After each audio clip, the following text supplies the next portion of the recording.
forma abusiva, porque não justificava, que não havia aumento de custo de produção, nem de intermediários, e tinha gente praticando preços além do limite, foram autuados por isso, estão sendo examinados processos.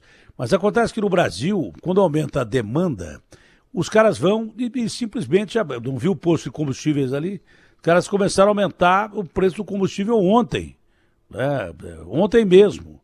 Eu não sei, tem uma lei, é uma lei antiga, que tinha um determinado tempo em que o repasse da refinaria para as bombas de combustíveis tinha um determinado tempo, eu não sei se mudou a lei. Mas no Brasil é aquela questão do cara levar vantagem em tudo. Esse é o grande detalhe. Então agora, se não tivesse aumentado tanto o preço das coisas, agora a gente está pagando um preço além da guerra. Eles aumentaram a preço de guerra antes da guerra por causa de uma pandemia que estava afetando a economia mundial e que agora sim a gente enfrenta uma guerra, né? Então preços absurdamente exorbitantes foram cobrados lá atrás. E agora então eu não sei o que vai acontecer. O Procon vai ter que trabalhar pra caramba. Capês, bom dia. Muito bom dia, Datena. Muito bom dia a todos os seus ouvintes aqui. Houve, de fato, esse reajuste, 18,7 na gasolina, 24,9 no diesel. O reajuste começa a valer a partir de hoje. Mas você lembrou bem, nós estamos vivendo uma situação excepcional. Nós estamos vivendo uma situação de guerra, uma situação de pandemia, uma situação que exige que a gente tome certas cautelas. Então, nesse momento, vale o princípio da boa-fé. O Código do Consumidor consagra o princípio da boa-fé objetiva. De maneira que, se houve um reajuste, mas os postos ainda estão com combustível antigo, com combustível que eles compraram pelo preço antigo, com combustível que eles compraram sem o reajuste, qual a necessidade de usar essa readequação de valores, talvez por questões macroeconômicas, para aplicar já, para jogar no bolso do consumidor agora, ajuste. Por que não esperar, como reza o princípio da boa-fé, terminar o estoque antigo, comprado, para só então, mantendo a margem de lucro, repassar o reajuste concedido. Já começa a loucura, ontem mesmo já estavam fazendo esse aumento de preços. A fiscalização vai pegar as notas fiscais e vai verificar quem já vendeu com reajuste ontem, quem está vendendo com reajuste hoje, qual a justificativa para isso. Você foi mal interpretado quando você disse que era necessário fazer um controle. Você foi mal interpretado quando você disse que era necessário fazer um controle do gás e do alimento. Porque, na verdade, você estava zelando não pelo controle de preços, pelo tabelamento, porque não existe tabelamento, mas pelo fim da especulação, para que ninguém leve vantagem sobre o consumidor que se encontra numa situação, nesse momento, desfavorável. Essa é a linha do Procon, por isso o Procon está com a fiscalização técnica e, eu repito, 96% das multas aplicadas pelo Procon são mantidas pela Justiça, porque são multas aplicadas corretamente, com muita técnica e muito estudo. O Procon vai às ruas defender o consumidor. Bom, eu não acredito em boa-fé de boa parte dessa gente aí. Nem no Vaticano, que eles roubam aquele banco do Vaticano há muito tempo. Não acredito em boa-fé de boa parte desses caras aí. Não acredito mesmo.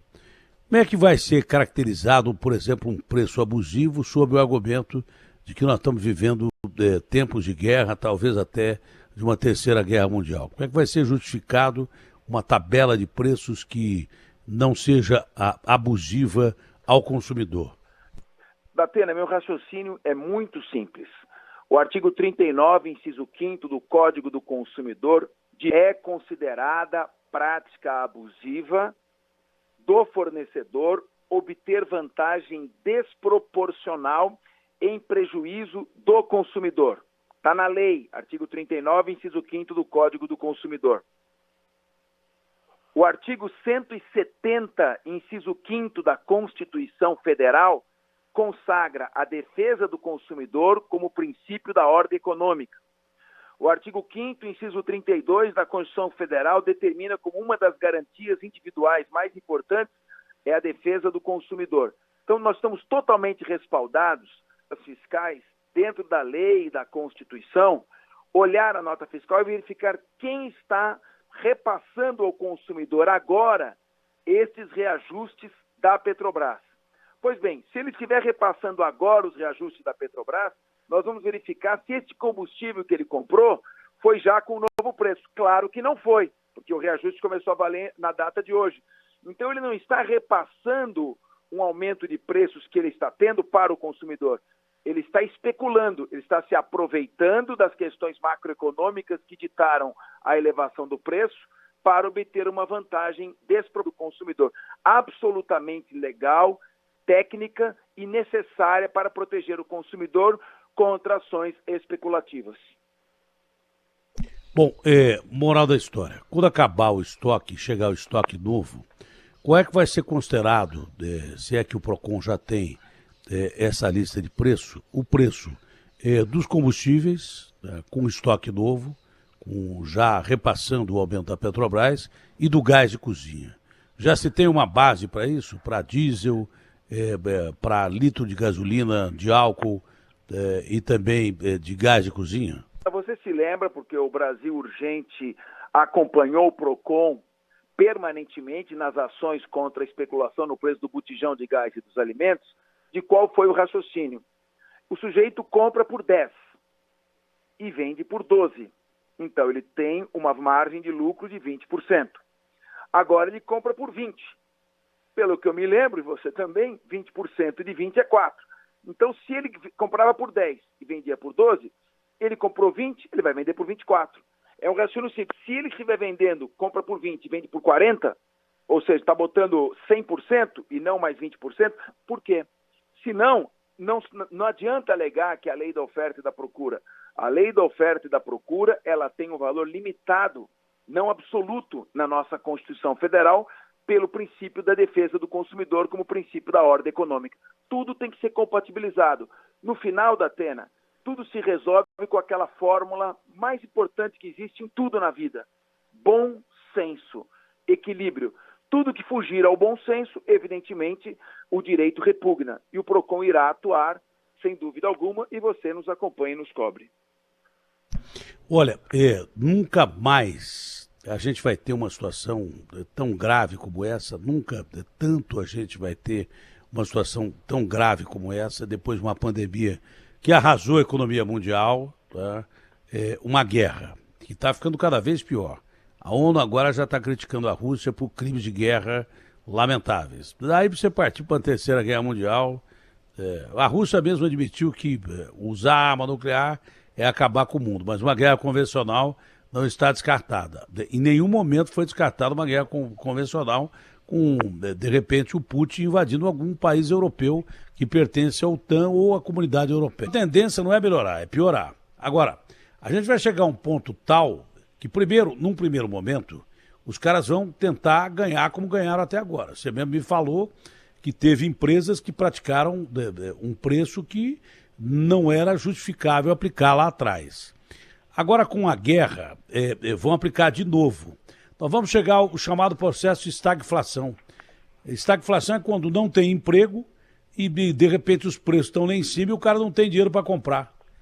Então, o mercado vai acabar se autorregulando, porque senão a comida vai apodrecer e as pessoas não vão comprar mais comida porque não tem dinheiro. Não é só comida, não, é gasolina, é tudo. Não adianta esses caras quererem levar vantagem, mais do que deve levar vantagem, porque o poder de compra do brasileiro hoje é próximo de zero. Quando chegar a zero, pode ter lá a mercadoria que for, ao preço que for, que o cara não vai comprar. E não adianta fazer liquidação, porque o cara não tem dinheiro para comprar. Então, que o mercado se prepare para isso, para não ter esperteza, porque esperteza engoliu o dono, porque daqui a pouco ninguém vai comprar mais nada, não porque acha caro, é porque não tem dinheiro para comprar. E nós estamos perto disso, viu, Capês? Sim. Você veja bem, antigamente uma pessoa entrava com R$30 no supermercado, ela comprava um pacote de 5 quilos de arroz por R$9. Um pacote de feijão pagava R$3, já são 12. Comprava uma lata de óleo, R$2, R$2,50, um litro de leite, uma dúzia de ovos, ela fazia a sua cesta básica. Hoje ela entra com R$30 e um saco de arroz, tem saco de arroz custando 43. Então, veja bem, lei da oferta e da procura, e como é que o Estado vai proteger o vulnerável, aquela pessoa que não tem condições? O Estado tem que atuar, não pode deixar na mão, simplesmente virar as costas e dizer, olha, o mercado que regule. Isso é na primeira fase da Revolução Industrial. Nós estamos vivendo um outro momento, ou seja, é um capitalismo, mas é um capitalismo humanista, um capitalismo que tem que também ter a atenção do Estado voltada à proteção das partes mais frágeis, mais vulneráveis. Capês, você vai ter muito trabalho pela frente, principalmente agora, e nós estamos juntos e misturados. O que precisar, nós estamos aqui para divulgar as notícias do Procon. Tá bom, Capês? Obrigado, Datena, um abraço, um ótimo dia para você. Faltou alguma pergunta e tem alguma notícia ou não? Não, está perfeito, cobriu tudo, está correto, foi tudo muito bem falado, muito bem cobrado de nós, como você tem rabo preso com ninguém. Obrigado ao nosso Fernando Capês, vai ter um trabalho enorme pela frente, que o que vai ter de espetalhão tentando aumentar preço de tudo não está no gibi. Falando em aumentar preço de tudo, Bruna Barbosa e o gás de cozinha, hein, Bruna? Também afetado, Datena. Bom dia para você, para Agostinho, para todo mundo que nos acompanha aqui no Manhã Bandeirantes. Esse reajuste anunciado pela Petrobras também afeta o gás de cozinha.